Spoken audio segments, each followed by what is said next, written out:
समय नपुगेर क्वेसन छोड्न पर्ने अवस्था पनि नहोस्। त्यसको निम्ति आत्मबल र त्यहाँ गइसकेपछि म यो सबै क्वेसनहरू हल गर्न सक्छु, म चाहिँ यो विषयमा जान्ने छु भन्ने कुरा महसुस गरेर मात्रै परीक्षामा सामेल हुने र त्यहाँ अत्यन्त जौबानीका विद्यार्थीहरू अनुशासित थिए भन्ने कुरा त्यो परीक्षा केन्द्रमा साबित गर्ने, अनुशासित भएर परीक्षा दिने, जसले गर्दा भविष्यका आउने दिनहरूका बाटा कोर्नको निम्ति सजिलो हुन्छ।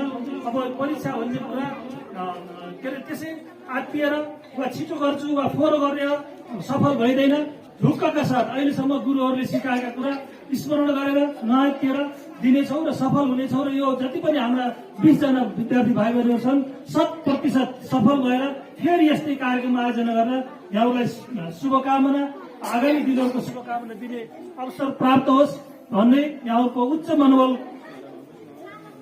मनोबल का साथ परीक्षामा सामेल हुनु शुभकामना दिए र यहाँहरूको साथमा सायद सरहरू सँगै हुनुहुन्छ। म पनि सातै दिन भाइ बहिनीहरूको परीक्षा हलभन्दा बाहिर हुने कुरा र हामी सबै त्यही हुन्छौँ। घर पारिवारिक वातावरणमा परीक्षा दिने हो भन्ने कुरा यहाँहरूले महसुस गर्नुहुन्छ भन्ने शुभकामना सहित यहाँहरूको यो एससी परीक्षाको पुनः फेरि पूर्ण सफलताको र उच्च मार्क सहित सफलताको शुभकामना दिन चाहन्छु। हस्, धन्यवाद।